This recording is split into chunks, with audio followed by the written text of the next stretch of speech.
So, in this video, I'll show you how to create this Lando Norris style hero section using Framer.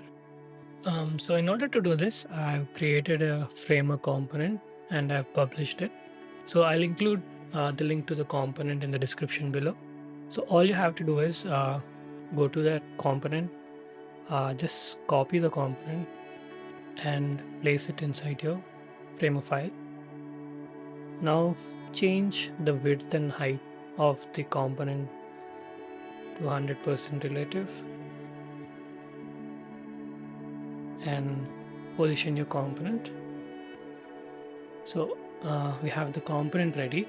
So as you can see, there is a bunch of properties here. So I'll explain each property as we go along the video. So the first thing that we need is the base image and the reveal image. These are the two important properties of this component. So base image is basically, you see Lando Norris without the helmet is the base image. And on top of that, there is a layered image, which is called the reveal image. So as the cursor moves, it reveals that portion of the image.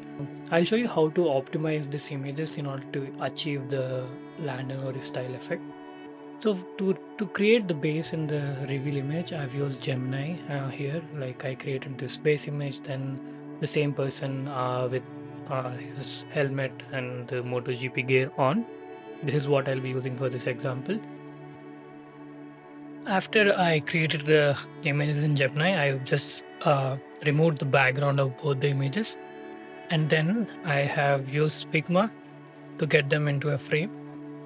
And I've done this because in order to achieve that effect properly, we have to make sure that both the base and the reveal image are aligned properly. In this example, we have to make sure the base image and the reveal image, person's eyes, nose, and the body matches. So once we have the effect rolling in, it looks properly aligned. So as you can see, I have this image and I placed it on top of the base image. I have placed the reveal image on top of the base image, and if I reduce the opacity, I made sure like it matches person's shoulders and body and all that stuff. So it looks like it's one image, and on top of that we have the layer of the suit and helmet.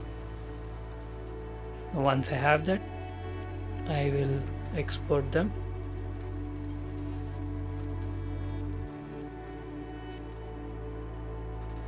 So after that, I'll go to the properties and I'll choose base image. I'll be using the base image that I exported using Figma. We have that ready. And now for the reveal image, I will use the reveal image that we created. So, and the next property is fit. Make sure it's set to cover, not to contain, because as the device size grows, it will make sure that the subject stays in the center. Now, next we have the background color. It's quite straightforward. It will change the color of the background. I'll use something light. And next we have, let me just increase the sign. So next we have the blob color.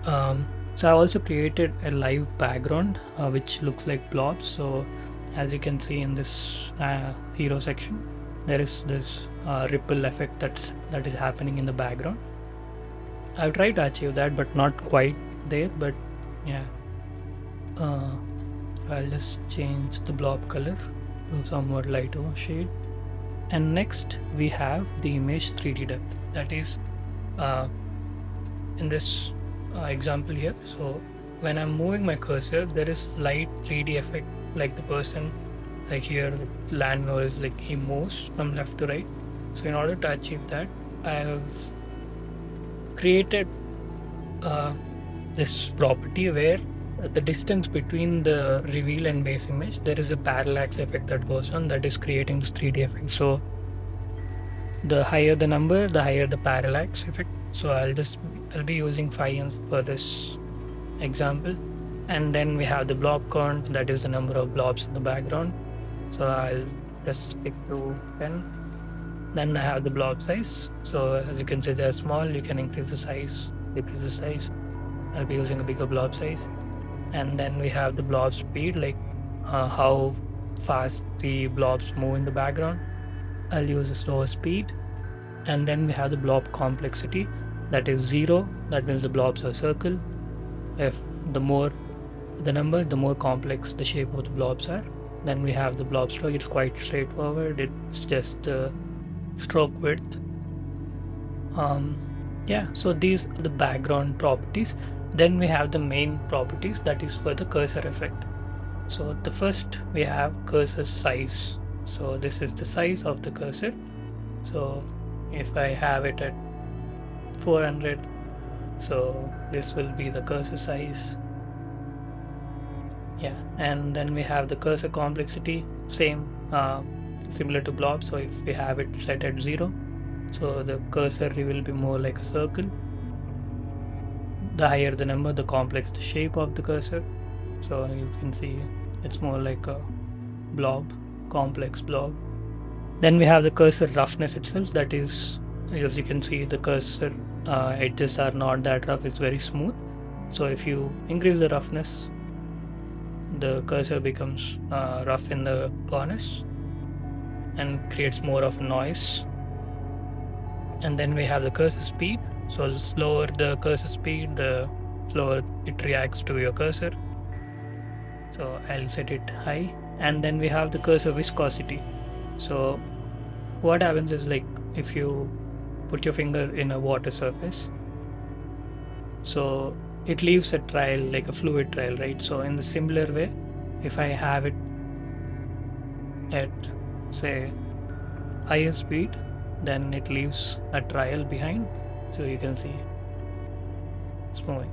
So these are all the properties of this component. So it's very easy, straightforward. You just have to replace your image and stuff and tweak all these properties to achieve whatever effect you're seeing. It's pretty straightforward. And yeah, that's it. I'll be happy to see what you guys create using this component. I know there are a lot of creative folks out there, and I know you'll be using this component in very different scenarios and effects. You can use it in your hero section, about section, whatever you feel like. But yeah, if you are creating this component, please make sure to tag me in your videos and I'll be happy to look at them. Thank you, and I think that's it for this video. It's pretty straightforward. You can find the component link in the description itself. Yeah, that's it. I'll see you guys in the next video. Thank you for watching.